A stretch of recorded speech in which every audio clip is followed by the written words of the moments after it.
Estamos reiniciando o semestre, muito felizes, porque a igreja proporciona esse tipo de contato, a gente pode ver as nossas casas, e eu vou orar para a gente poder começar, para entregarmos a Deus esses momentos, que a gente possa crescer nesse período, tá? Senhor Deus, nosso Pai, nós te louvamos pela vida de cada aluno, pela vida de cada família aqui representada, ó Pai, porque sabemos que colocamos um momento dos nossos dias, ó Pai, para aprendermos mais de Ti, para colocarmos as nossas dúvidas, para recebermos, Senhor, da Tua palavra, e podemos discutir, Senhor, como irmãos, aquilo que o Senhor tem como verdadeira mensagem da Tua palavra, ó Pai.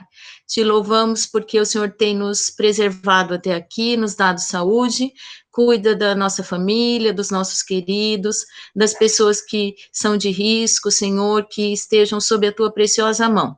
Te louvamos por tudo, em nome de Jesus, amém. Queridos, então, como eu disse no grupo, a gente vai reiniciar o semestre, e o Eli teve a grande maioria do período, porque realmente para mim é bem complicado fazer periódico, assim como a gente tinha feito, o meu trabalho está me consumindo um pouquinho, mas hoje eu vou reiniciar com um novo tema, né?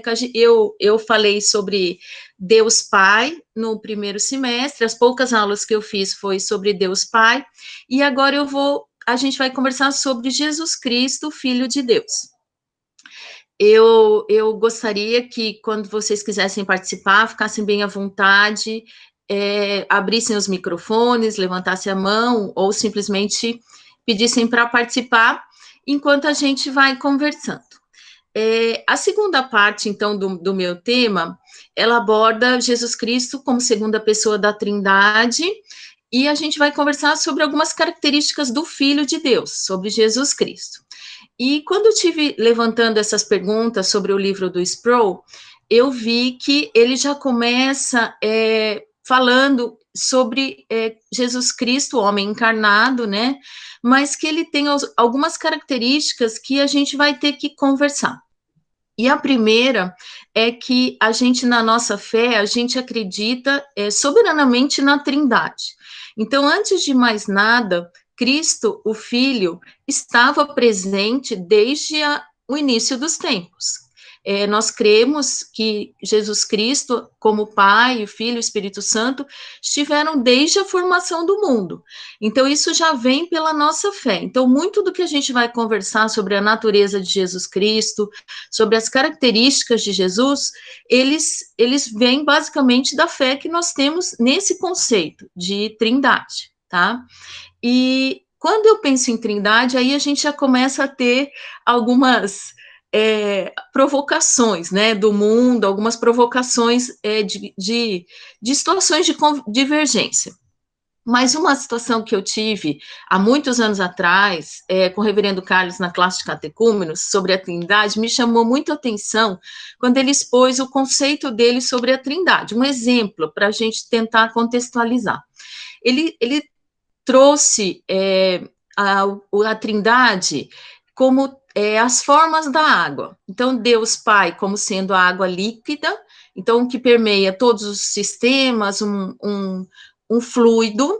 Jesus Cristo como o gelo, então a forma sólida, que se materializou, que trouxe uma estrutura física visível, mais visível aos homens, e o Espírito Santo como o vapor d'água. Então, esse três formas, a mesma água se manifestando de três formas diferentes. Então, isso para mim me coube uma visão melhor, assim, uma forma de entender que a substância é a mesma, mas as formas são variadas. E esse conceito é muito prático, muito bom, mas aí ele já trouxe em seguida um conceito de fé, que ele falou que essas três formas coexistem. Então, assim, a gente considera a água e elas mudam a sua forma. E em Deus Pai, Filho e Espírito Santo, as três formas coexistem. Então, aí já demanda da nossa fé. Então, isso aqui eu queria trazer já no início da aula, para a gente já pensar nisso, mas como Deus Filho, que é o que a gente vai tratar agora, como a segunda pessoa da Trindade, como já estando presente no início dos tempos. E a primeira pergunta que eu levantei é uma pergunta bem simples, eu acho que a gente já vai conversar de um tema só para trazer o embasamento da palavra, tá? E a primeira pergunta que foi feita para o Sproul sobre Cristo, Jesus Cristo, diz o seguinte: na profecia de Isaías, o filho seria chamado Emanuel. Por que então foi chamado de Jesus? Alguém quer dar já um pitaco? Alguém quer levantar algum conceito, alguma coisa antes da gente partir para os textos? Ou a gente já vai levantando os textos? O pessoal tá andando, tá me deixando nervoso esse negócio. Desculpa. Não. Não, é que eu vou dizer, ninguém pode imaginar como me emociona essa pergunta, tá? Então eu fui, inclusive, assoar o nariz. A profundidade disso. Deus conosco, quer dizer, é uma presença do infinito dentro do finito que não merece. É uma prova de amor tão grande que termina me emocionando. É Deus se fazendo, se transformando em algo que ele jamais deveria ser, num homem para resgatar a minha pessoa. Isso me emociona muito. Amém. Alguém mais quer dar um... Pode falar, Cássio.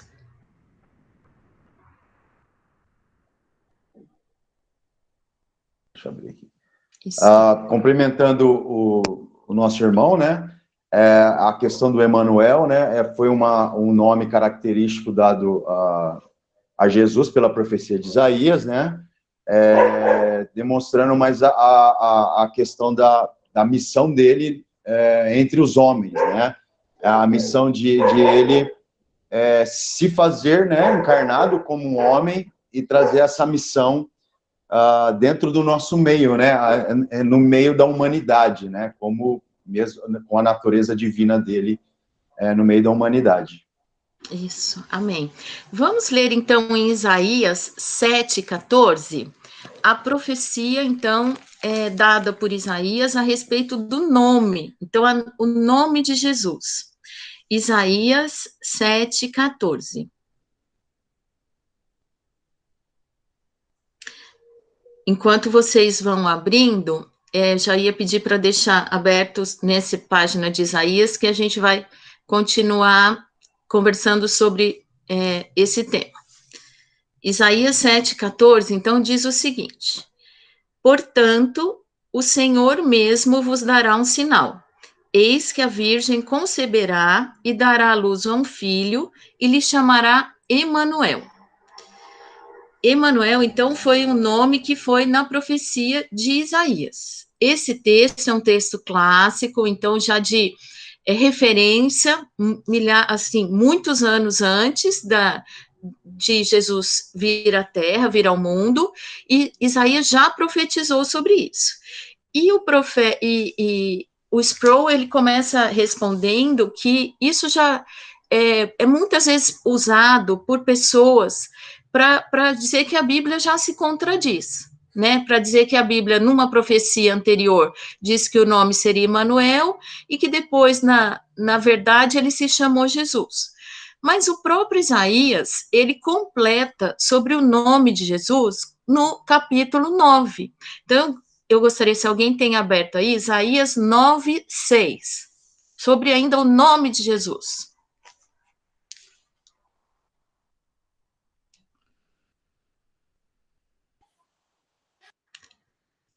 Se alguém puder. Posso ler? Pode. Porque um menino nos nasceu, um filho se nos deu. O governo está sobre os seus ombros, e o seu nome será Maravilhoso Conselheiro, Deus Forte, Pai da Eternidade, Príncipe da Paz. Excelente. Então, o mesmo Isaías que profetizou sobre o nome Emanuel, em seguida ele já diz, e o seu nome também será Deus forte, conselheiro, maravilhoso, Pai da eternidade, príncipe da paz, são características, são missões que Jesus viria a trazer enquanto encarnado.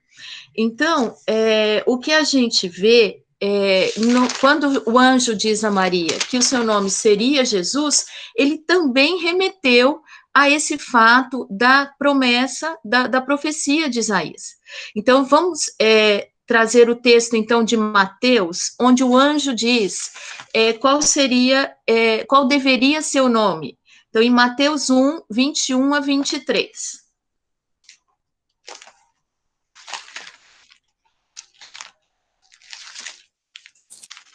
Ela dará à luz um filho e lhe porás o nome de Jesus, porque ele salvará o seu povo dos pecados deles. Ora, tudo isso aconteceu para que se cumprisse o que fora dito pelo Senhor por intermédio do profeta. Eis que a Virgem conceberá e dará à luz um filho, e ele será chamado pelo nome de Emanuel, que quer dizer Deus conosco. Isso, então a própria Bíblia, ela confirma a profecia de Isaías. Então, o que a gente vê nesse sentido? Isaías profetizou, Isaías estava correto, mas Isaías estava falando da missão. Como o Cássio mesmo relembrou, Emanuel, e o Roberto também relembrou muito bem isso, a gente tem que Emanuel seria a missão dele, seria um Deus, um verdadeiro Deus encarnado conosco. E o anjo diz para Maria, Jesus será seu nome, e ele terá como função, a missão dele, ou seja, a grandiosidade é que ele será um Deus conosco. Então, ele será um homem, ele virá através de um parto, ele será um menino, crescerá como um ser humano normal. Mas não se esqueça, ele é Deus conosco, ele sempre será Deus. Então, esse fato, em nenhum momento a Bíblia traz nenhuma inconformidade.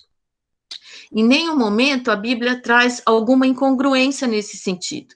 A própria Mateus já confirma, antes que vocês digam que a Bíblia está errada, isso confirma uma profecia de Isaías, né? Então, esse tema, eu acho que é uma pergunta bem simples, mas que cabe a gente, muitas vezes, numa conversa com amigos nossos, numa conversa de explicação sobre pessoas que querem pensar ou que querem trazer coisas, dizendo que a Bíblia fala uma coisa e depois fala outra, a gente tem que ter esse embasamento bíblico de que Jesus foi e é o nome verdadeiro que ele foi profetizado, porque a missão dele seria Deus conosco. Então, o autor diz, pode falar, Cássio. Desculpe interromper você, Débora, só um pouquinho, mas eu vou pegar a adição vou adicionar um pouquinho mais a sua conversa, né? Porque se a gente for pegar, né, o nome Jesus, que significa Salvador, e se a gente for transferir lá para Atos, capítulo 4, versículo 12, lá está escrito que não há nenhum nome debaixo do céu que o homem possa ser salvo no seu nome de Jesus. Então, já o nome Jesus, que já traz a questão do Salvador, já resume tudo isso aí que você está dizendo. Perfeito, perfeito. E, inclusive, o autor, ele cita que nós temos que ter esses argumentos para que a gente não seja confrontado, inclusive, com esses essas pequenas dissonâncias aparentes da Bíblia, né? Então, assim, mas na profecia diz uma coisa e ele acabou sendo tratado por outro? Não, a Bíblia confirma que Jesus seria o seu nome e Emanuel seria a sua missão. Então, Jesus, o nome como Salvador, e Emanuel, o Deus conosco. Aí o autor, ele relata que um professor dele ficou tratando o nome de Jesus, as atribuições de Jesus, por 45 minutos. Diz que teve um professor dele em aula que citou todas as atribuições, todos os nomes dados a Jesus na Bíblia, e com as devidas explicações, mas por 45 minutos ele falou todos os nomes de Jesus, leão da tribo de Judá, bom, enfim. muitos, muitos nomes. Mas, então, a Bíblia não se contradiz, a Bíblia não é um livro que tenha dissonâncias, mas a gente tem que saber argumentar nesse momento, tá? Então, essa é uma pergunta bem simples sobre o nome de Jesus, mas eu queria trazer aqui para vocês, para a gente já saber sobre a verdade sobre o nome de Jesus, tá? Alguém tiver mais alguma coisa? Senão a gente já vai passar para as próximas perguntas, que eu acho que são mais capciosas. Tudo bem? Podemos seguir? Se tiver alguma dúvida, é só levantar a mão, tá? A outra pergunta já traz alguma coisa. Pode falar, pai. Abre o microfone. Mas agora eu voltei aqui para o lado da sua mãe e diz o seguinte, olha, coisa curiosa. No livro do Guimarães Rosa, Grandes Sertões, Veredas, ele tem 103 nomes para o diabo. 103 nomes diferentes. Alguns são bem interessantes. Eu não tenho a relação deles aqui, mas é muito complicado. E é bom a gente notar que o nome de Jesus é um nome que está acima de todos os nomes. Perfeito, muito bom. Esse é um argumento excelente. Esse é um argumento que, às vezes, a gente pensa situações, mas o nome de Jesus é um nome que realmente tem que nos impactar e nome que está acima de todo nome, tá? A segunda pergunta, e que aí eu acho que já traz um pouquinho mais de polêmica, diz o seguinte: como Jesus pode ter natureza humana e divina ao mesmo tempo?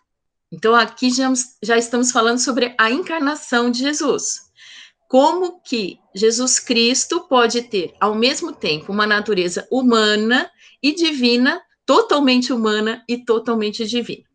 Sproul começa respondendo assim: como? Como? Não sei como, mas eu tenho certeza que ele possuía as duas naturezas.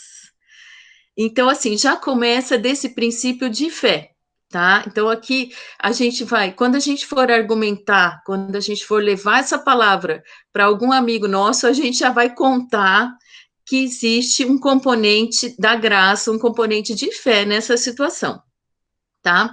E como eu tinha falado no começo da aula, antes da natureza humana, antes de Jesus ter sido encarnado, Jesus já era a segunda pessoa da Trindade. Então, Jesus já estava no início dos tempos, Jesus estava na criação do mundo, Jesus, assim como o Pai, o Espírito Santo, trabalharam juntos desde o início dos tempos. Então, quem tiver a Bíblia, se puder abrir em Gênesis 1, 26.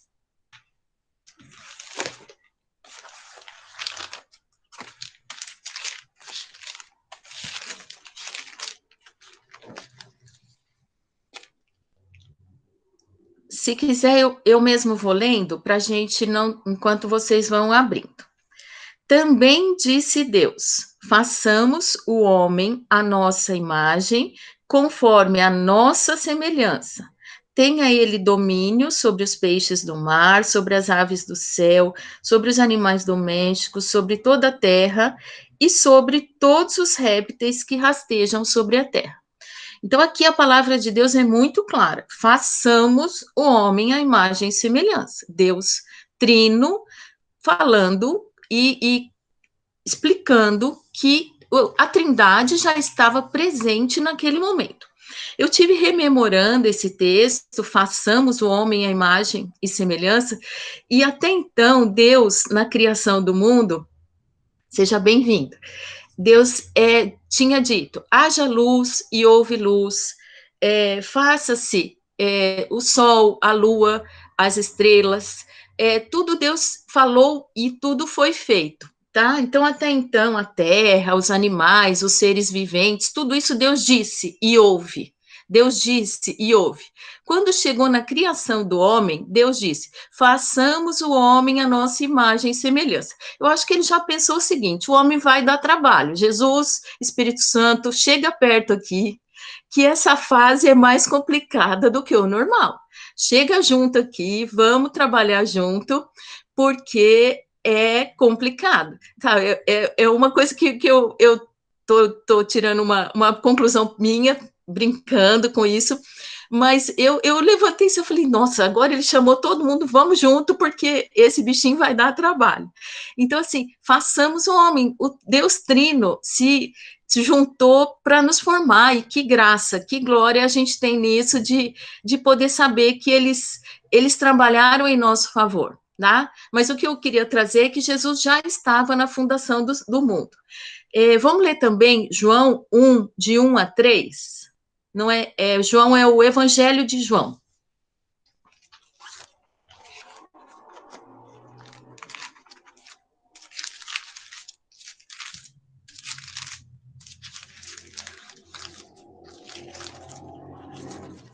João 1. De 1 a 3. No princípio era o Verbo, e o Verbo estava com Deus. E o Verbo era Deus. Ele estava no princípio com Deus, e todas as coisas foram feitas por intermédio dele, e sem ele, nada do que foi feito se fez. Isso, perfeito. Então, aqui o verbo, Jesus, João, ele determina, ele fala isso com muita mais clareza. Ele fala assim: o verbo já estava com Deus e todas as coisas foram feitas por intermédio dele. Então, assim, o que a gente já começa fazendo uma análise aqui é que Jesus já estava desde o princípio, tá? E quando Jesus veio encarnado, por que a gente está conversando sobre isso? Sobre a natureza totalmente humana ou totalmente divina, tá?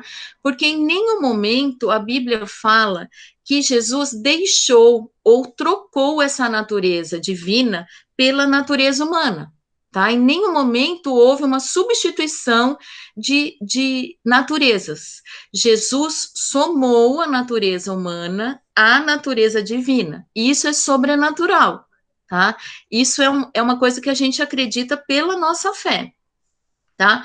Muitas vezes isso é incompreendido pelo homem, porque a gente conhece o homem após o pecado, que somos nós, tá? Então, o homem que a gente tem como referência, o homem, ser humano, é o ser humano pós-pecado original, tá? Mas o que a gente vai ver é que Jesus sobrepôs a natureza humana sobre a natureza divina.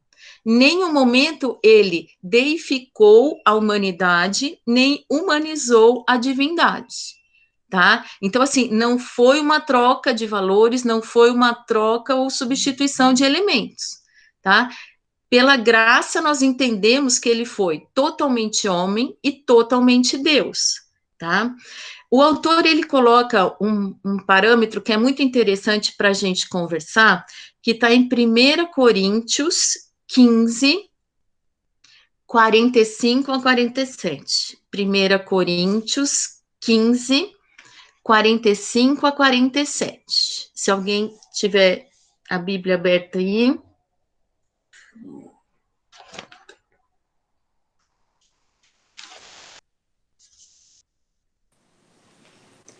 Pois está escrito: o primeiro homem, Adão, foi feito alma vivente.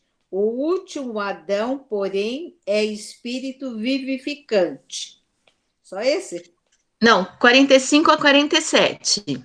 Mas não é o primeiro o espiritual, e sim o natural. Depois, o espiritual. O primeiro homem formado da terra é terreno. O segundo homem é do céu. Então, aqui, Paulo está trazendo uma comparação, até para que a gente possa compreender isso, sobre o primeiro Adão, que foi criado, totalmente humano, sem pecado, tá? Mas posteriormente caiu em pecado, com o último Adão, que foi Jesus Cristo. Jesus Cristo totalmente humano, mas criado totalmente sem pecado, tá? O que difere o primeiro Adão do último Adão, Jesus Cristo, é que o primeiro Adão caiu na tentação. Jesus nunca, mesmo tentado, nunca caiu e nunca pecou. Então, para a gente entender a natureza humana de Jesus Cristo, a gente tem esse fator de correlação. Jesus tinha a natureza humana de Adão, antes do pecado, tá? E nunca pecou, então ele manteve a natureza humana e ele ele colocou a natureza humana como um véu sobre a sua natureza divina, tá? Pelo nosso concílio da Igreja Cristã, se alguém quiser comentar alguma coisa, por favor, levante a mão, fique à vontade, tá? Eu estou colocando aqui as opiniões do autor, a gente quer trazer bem uma interação com o grupo. Pode falar, Cássio. Eu sempre complemento a sua fala. Que bom. Eu sua fala. Quando a gente fala das duas naturezas de Cristo, né, que são as naturezas, né, que pelo que eu estudei um pouquinho, né, que eu já tinha um entendimento, aí fui dar mais uma aprofundada, né, a gente tem aquela coisa da composição, tem aquela coisa da confusão e da conversão, mas elas são distintas, mas Jesus, né, ele continua sendo Jesus Cristo. Então, quando a gente fala que Jesus sentiu fome, sede, chorou e sofreu como um ser humano, era a natureza 100% humana dele. Quando ele está na sua caminhada como ser humano aqui no meio do povo e faz os seus milagres, aí a gente vê a manifestação da natureza divina dele. Isso quer dizer o quê? Que elas estavam, assim, em combinação, mas existia essa distinção, igual você falou, né? O ser humano sem pecado, que era aquele Adão antes da queda, mais o ser divino, né? Que se pôs, como Emmanuel, que a gente discutiu agora há pouco, entre nós, né? No meio do povo. Perfeito. Alguém quer fazer mais alguma colocação? Senão nós vamos conversando aqui. Pelo nosso concílio da Igreja Presbiteriana, nós afirmamos que Jesus é verus homus e verus Deus, ou seja, totalmente homem e totalmente Deus, tá? Então, isso, além de ser um fator de fé, é embasado também nos nossos crédulos, na nossa religião presbiteriana. Então, assim, lógico, como a gente comentou no começo da aula, isso tudo vem pela fé. A graça de Deus, ela tem que trazer iluminação para a gente, para que a gente possa compreender isso, tá? E como, então, essas duas naturezas, elas se relacionam? Como que pode, então, haver isso? Elas coexistem em perfeita união. Então, Jesus Cristo não foi um ser humano normal, ele foi um ser humano sem pecado.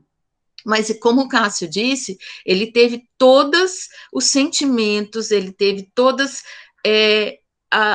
as aflições. Inclusive, eu acho que isso para a gente é um consolo, porque Deus viveu entre nós. Cristo sabe do que a gente sente, das nossas... O que é sentir fome? Eu acho que dificilmente alguém aqui já...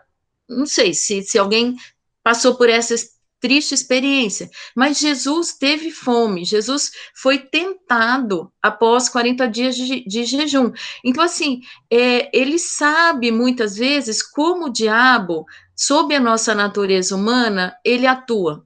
O diabo vai colocar as suas garras, o diabo vai colocar os seus intentos contra a parte que a gente está mais fraca. Na tentação de Jesus, e isso a gente serve como consolo para a gente, Jesus não pecou, Jesus conseguiu argumentar e conseguiu rebater todas as flechas que o Satanás estava tendo contra ele, mas ele percebeu como é difícil quando Satanás atua contra a nossa natureza humana, né? Isso traz para a gente um consolo como homens e mulheres que Jesus conhece a nossa natureza, Tá? Então, essas duas naturezas, elas se relacionam, elas se completam, mas elas não se misturam, tá? Jesus, é aquilo que eu falei sobre essa pergunta.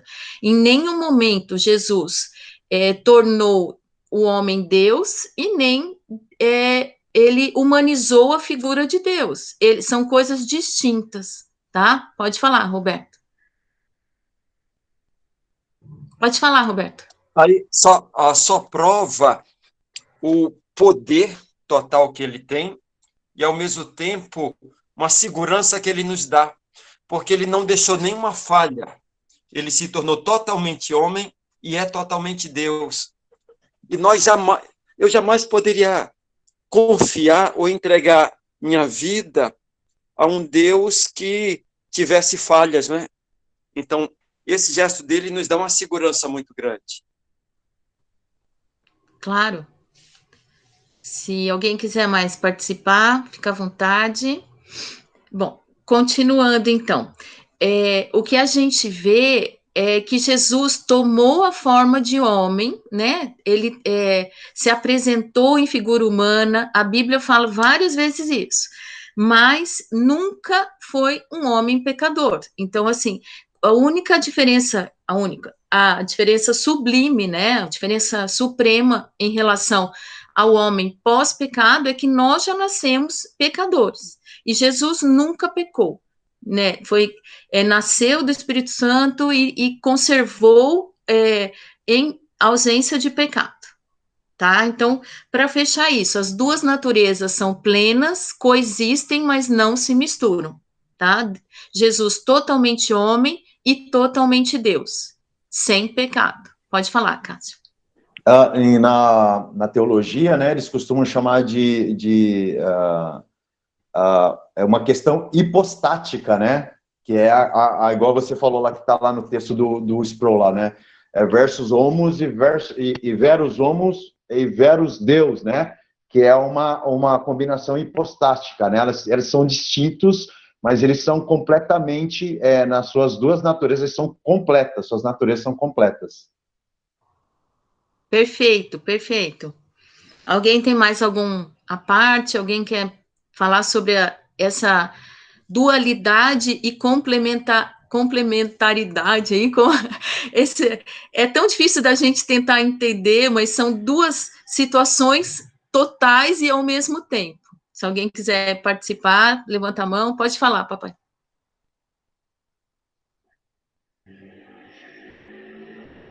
Pode falar, pai.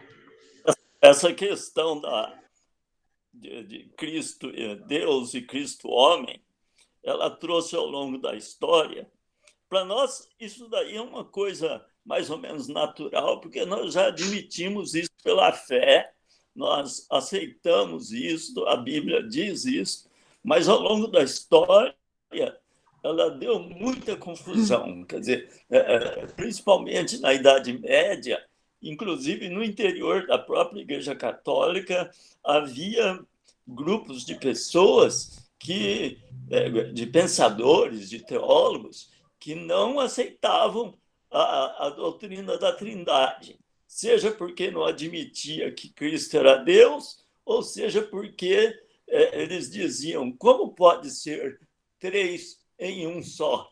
Quer dizer, nós aprendemos isso, nós aceitamos isso, mas o ponto é que se você apelar unicamente para a razão, você não vai entender como é que pode 3 ser igual a 1. Até é estranho isso, mas nós aceitamos isso pela fé, né? E eu pensei que você fosse falar um pouquinho sobre o Espírito Santo também, mas não vai, né? Hoje é só sobre a dualidade, né? Tá bom. Isso, só isso. Quem sabe o ano que vem, né? Do jeito que eu dou pouca aula. Então, desculpa, gente. Vamos continuar. Então, fechando aqui. Coexistem integralmente sem se misturar, tá? Então, Jesus totalmente homem e totalmente Deus. Vou passar, então, para a terceira pergunta, que eu acho que é a que vai gerar um pouquinho mais de polêmica em relação a conceitos, a alguma discussão que a gente possa ter com algum colega, alguma pessoa que a gente está pregando o evangelho. Eu acho que o que a gente está fazendo aqui, e desde o princípio, quando a gente trouxe essas questões que causam alguma divergência, é no sentido de evangelização, é no sentido de testemunho da nossa fé, embasamento da nossa fé.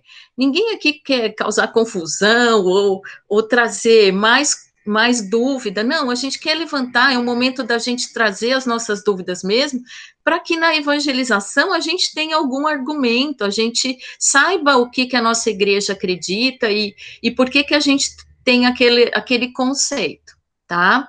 A última pergunta, então, que a gente vai conversar é, quando Paulo diz que Jesus se esvaziou e se tornou servo, ele manteve ou não o poder de Deus? Então, eu vou fazer a pergunta de novo, porque já é uma pergunta mais capciosa. Quando Paulo diz que Jesus se esvaziou e tornou-se servo, ele manteve ou não o poder de Deus? Aí, como o meu pai falou, a gente vai ver conceitos já de teologias que são diferentes da nossa. Mas antes disso, eu gostaria que vocês abrissem em Filipenses 2, de 5 a 11. Filipenses 2, de 5 a 11. Que é onde ele vai falar sobre esvaziamento. Essa palavra esvaziamento aparece. Filipenses 2, de 5 a 11. Posso ler? Pode, fica à vontade.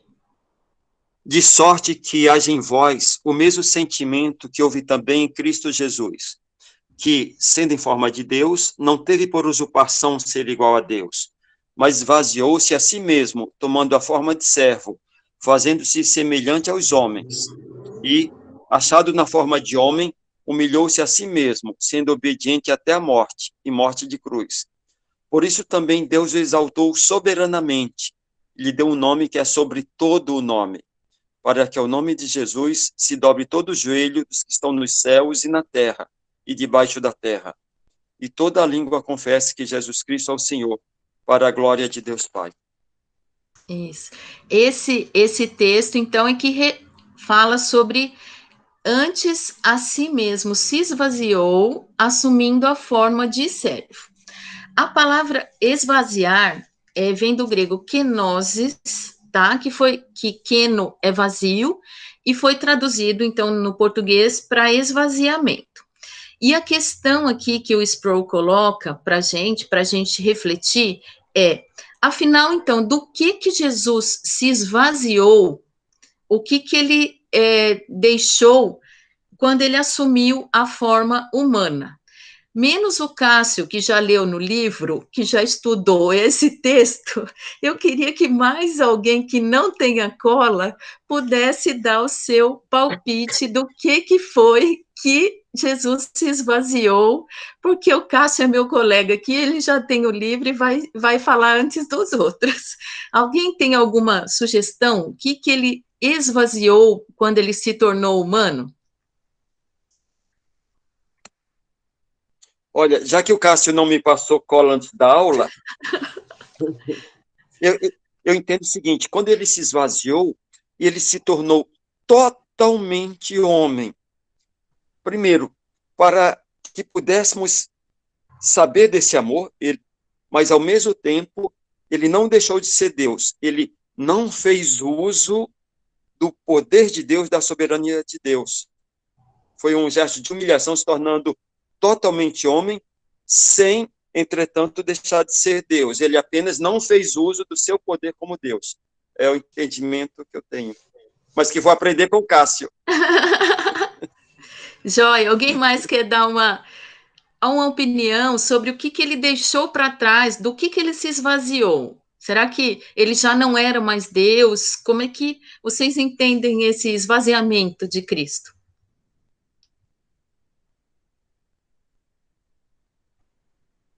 Camila, você está aí, querida? Está dormindo na minha aula? Bom dia! Não, tô super atenta a todas as colocações. Não, eu tô brincando, gente. Eu falo, mãe, faz o comentário. Ela tá falando e não quer falar ao vivo. Tudo bem, gente, Mas eu tô brincando. o que a gente está comentando é o seguinte, realmente na linha do que o Roberto falou, né? Que Jesus se despiu da glória dele. Então eu estava refletindo aqui, ninguém pode ver a Deus e sobreviver, certo? Por conta do nosso corpo mortal.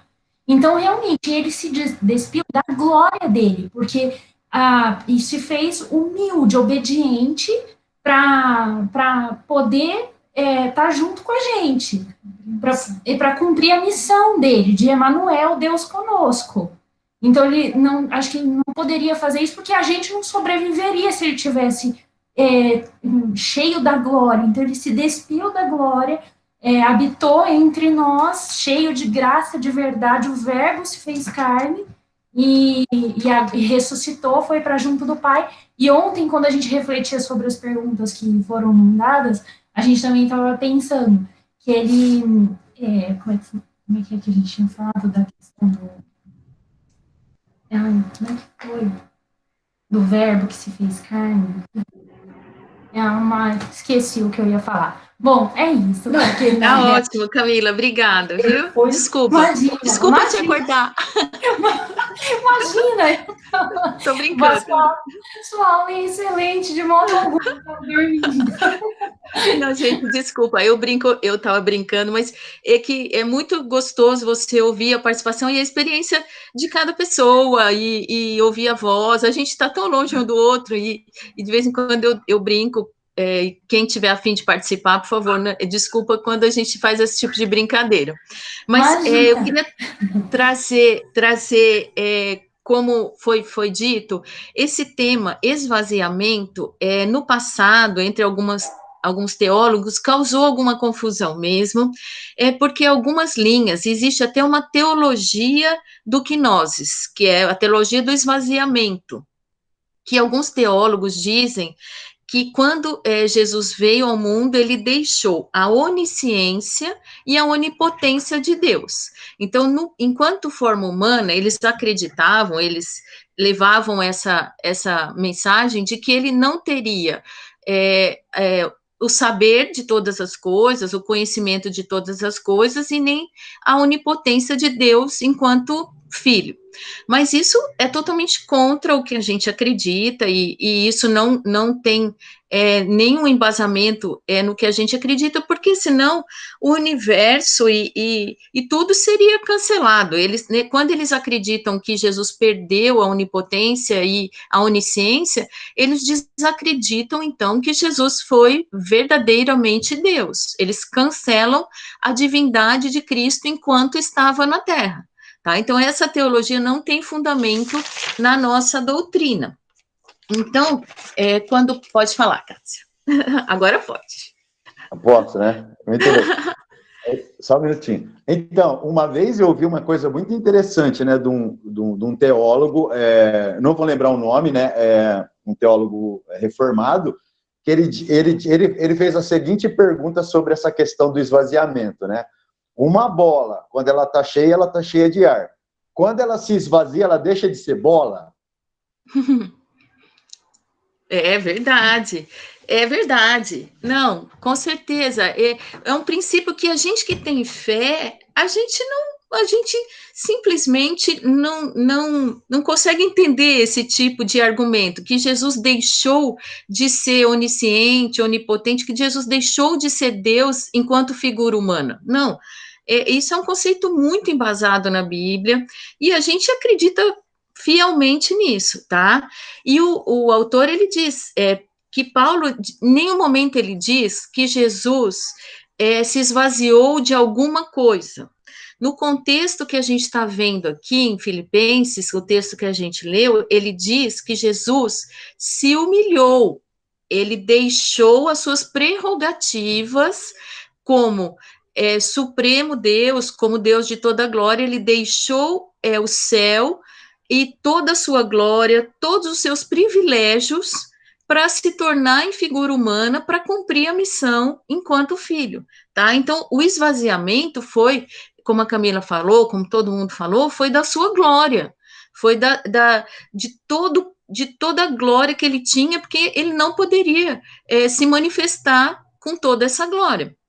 Ele teve que se esvaziar, como a gente tem visto muito no meio político, das suas prerrogativas.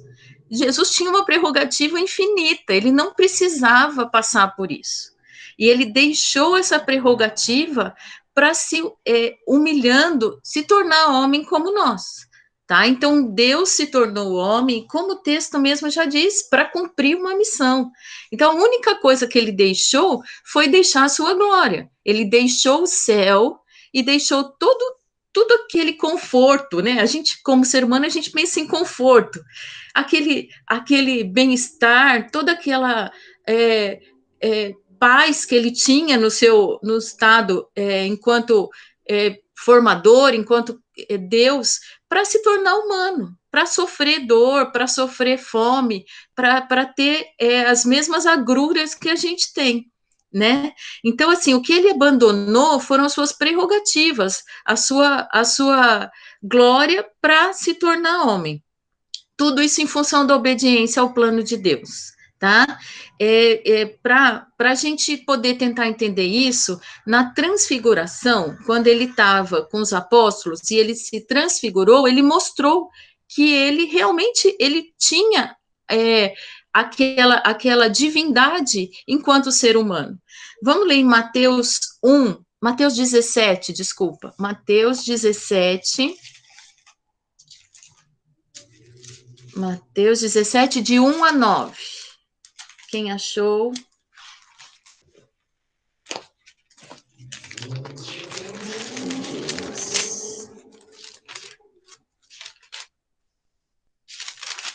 Mateus 17, de 1 a 9.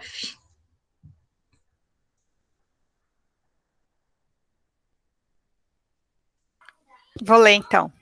6 dias depois, tomou Jesus consigo a Pedro e aos irmãos Tiago e João e os levou, em particular, a um alto monte. E foi transfigurado diante deles, o seu rosto resplandecia como o sol, e as suas vestes tornaram-se brancas como a luz. E eis que lhe apareceram Moisés e Elias falando com ele. Então disse Pedro a Jesus: Senhor, é bom estarmos aqui. Se queres, farei aqui 3 tendas. Uma será tua, outra para Moisés, outra para Elias. Falava ele ainda, quando uma nuvem luminosa os envolveu. E eis vindo da nuvem uma voz que dizia: Este é meu filho amado, em quem me comprazo. A ele ouvi. Ouvindo-a, os discípulos caíram de bruços, tomados de grande medo. Aproximando-se deles, tocou-lhes Jesus, dizendo: Erguei-vos e não temais. Então eles, levantando os olhos, a ninguém viram senão Jesus. Aqui, então, parece um fato tão maravilhoso, né? Parece um filme que eu acho que eles viram na hora, né? Os apóstolos ali, Jesus subiu com eles ao monte e se tornou um ser iluminado, um ser grandioso, uma luz.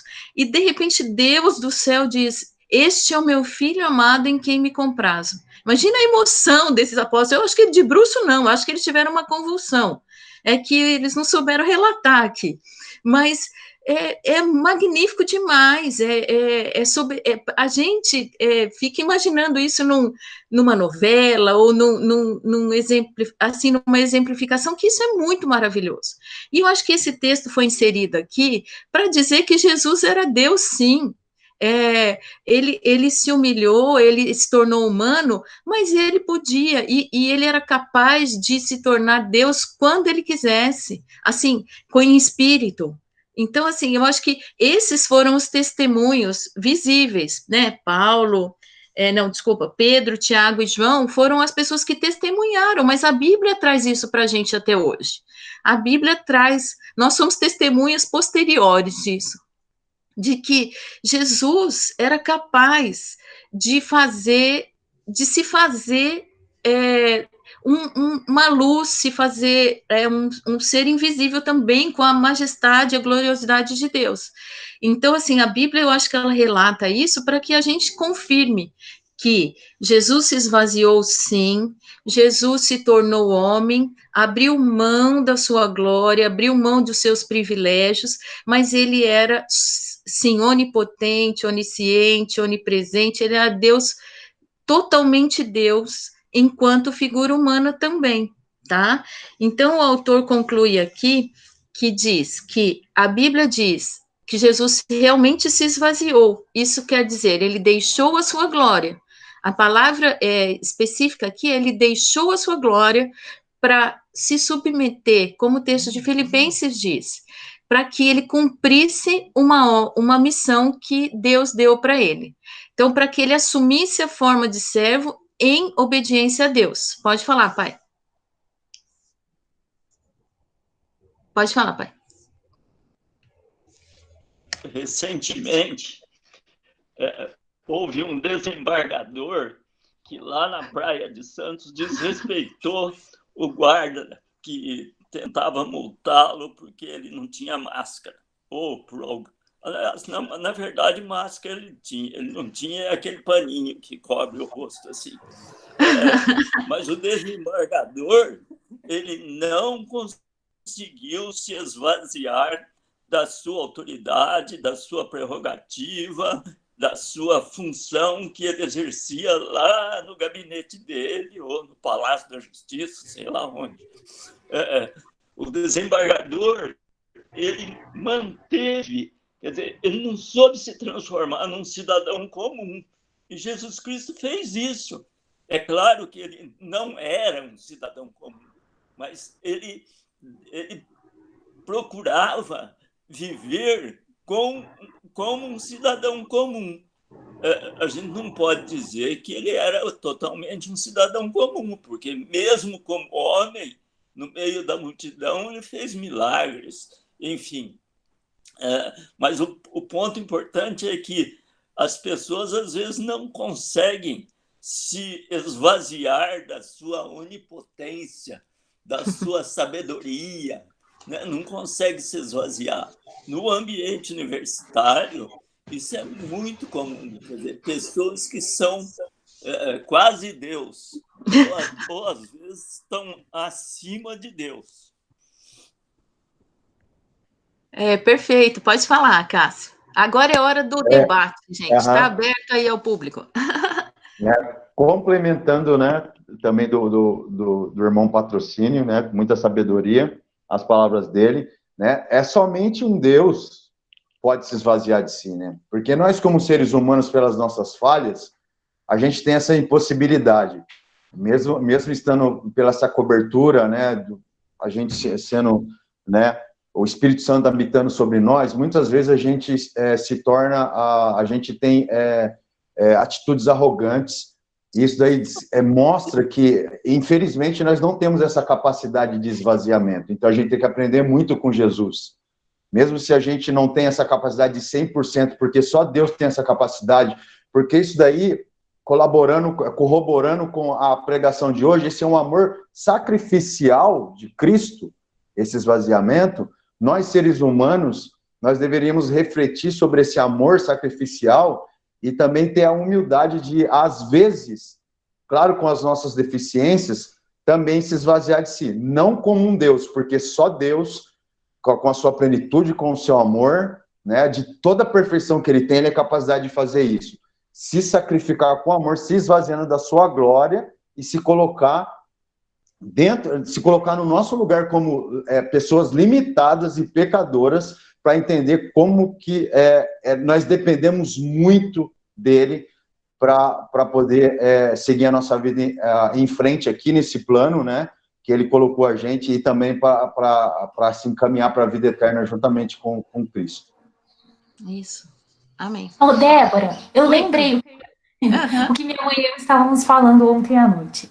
Essa distinção entre quando Cristo estava antes da morte e da ressurreição e depois, ela fica clara da questão da divindade dele, né, e dele ter se esvaziado, a gente lembrou que fica muito claro quando ele ressuscita e os discípulos estão reunidos e ele aparece para os discípulos. Então, realmente, aí os poderes, assim, os poderes divinos ficam muito claros, porque o que a gente entende da leitura do texto é que ele simplesmente aparece naquele lugar. E aí até eles falam, será que é ele, né? Porque provavelmente era diferente o corpo ali glorificado, claro que ainda não é como vai ser, acho que na segunda vinda, né? Mas aqui até o texto que fala é Lucas 24. Aí eles falam, ele aparece, então Jesus aparece aos discípulos. Falavam ainda essas coisas quando Jesus apareceu no meio deles e lhes disse: paz seja convosco. Eles, porém, surpresos e atemorizados, acreditavam estarem vendo um espírito. Mas ele lhes disse: por que estáis perturbados e por que sobem dúvidas ao vosso coração? Vede as minhas mãos e os meus pés, que sou eu mesmo. Apalpai e verificai, porque um espírito não tem carne nem ossos, como vede que eu tenho. Aí ele mostrou as mãos com os furos, né, dos pregos. Então é tremendo demais, realmente, a gente pensar que ele, sendo Deus, aceitou a missão de se fazer homem, né, e morrer em nosso lugar, né? Era isso que eu tinha esquecido. Desculpa. Perfeito, Camila. Se alguém mais quiser comentar, pode. Peraí, Maria José vai falar uma palavrinha. Tem esse versículo, está em Hebreus 2, 7. Fizeste-o por um pouco menor que os anjos, de glória e de honra o coroaste, e o constituíste sobre as obras das tuas mãos. Perfeito. A gente ainda vai falar sobre os anjos, mas essa missão, agora falando sobre o quanto ele abriu mão disso, Maria José, tem toda razão. Ele tinha o tanto que ele teve que se esvaziar, a glória dele sendo imensa. Ele, pensando no procurador aí, no desembargador, o quanto Jesus teve que desinflar para caber nesse corpo humano, né? Um pouco menor do que os anjos, não, ele teve que abrir mão de muita coisa, a glória dele sendo imensa e a gente tão pequeno, Deus ainda assim colocou a figura humana sobre ele e tornou-se como nós, né, tornou-se um ser humano. Pode falar, pai. Então, a Camila se referiu a um período aí muito importante, o período entre a ressurreição e a ascensão. Nesse período, a gente pode dizer o seguinte, que foi um período de transição entre a sua forma humana e a sua forma divina. Então, durante aqueles 40 dias, Jesus quis mostrar que realmente nele estavam reunidas tanto a humanidade quanto a divindade, porque ele deu exemplo disso durante aquele período, tanto da divindade quanto da humanidade. E a partir do momento em que ele subiu aos céus, ele deixou de ser natureza humana e transformou em espírito, um espírito glorioso, um espírito que subiu para junto do Pai. Da mesma forma que ele desceu para estar junto com a gente, ele subiu para estar junto com o Pai, nos aguardando para a ressurreição final. Amém, isso mesmo. Mais alguém?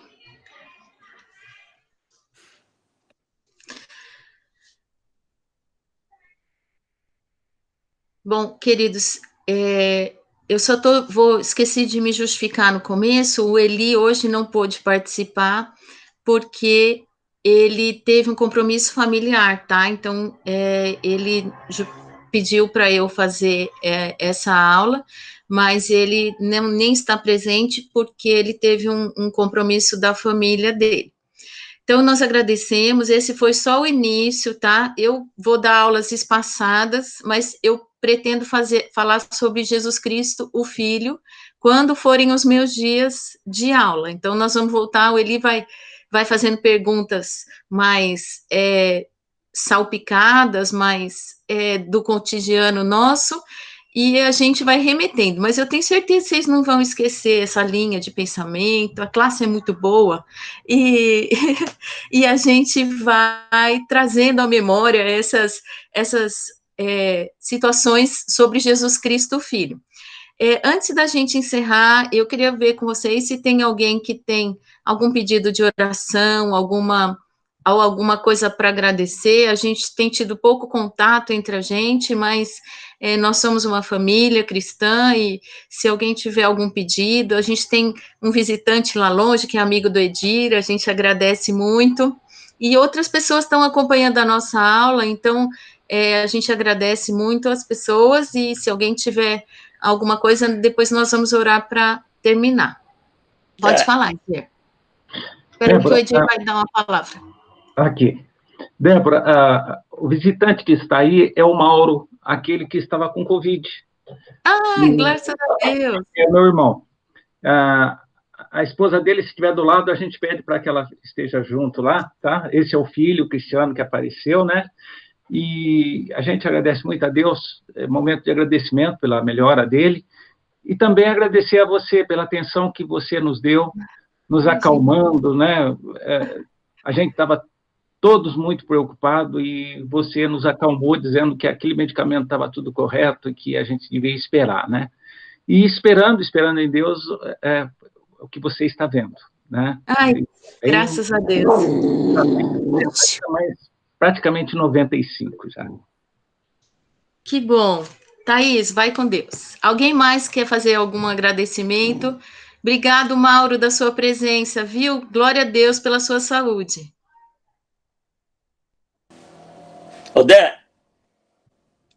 Débora. Espera aí um minutinho que o filho do Mauro quer dar uma palavrinha. Abre o microfone, por favor.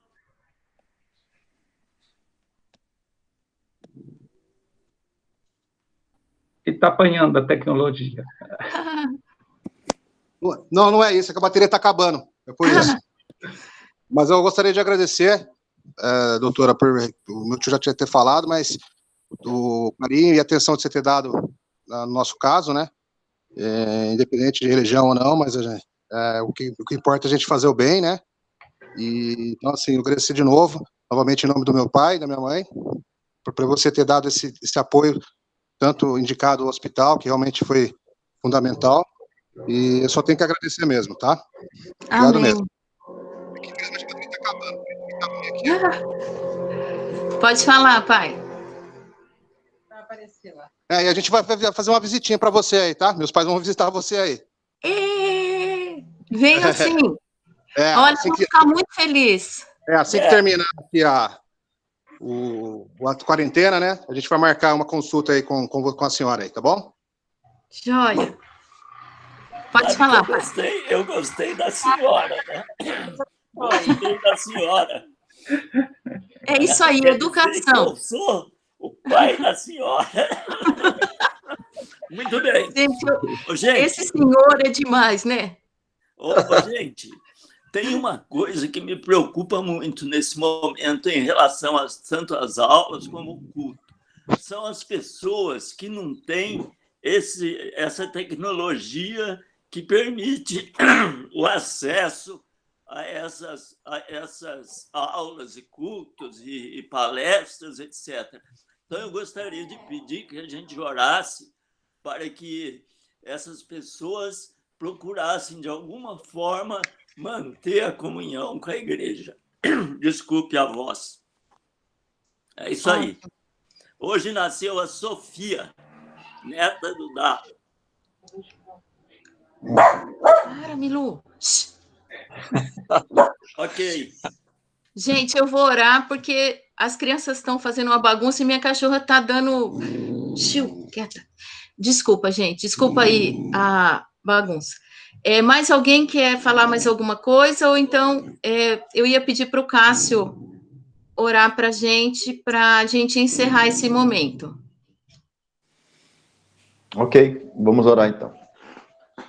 Senhor nosso Deus e nosso Pai, nós agradecemos por esse momento de aprendizado da sua palavra. O Senhor abençoe as nossas vidas durante esse começo dessa semana. Obrigado por ter nos guardado.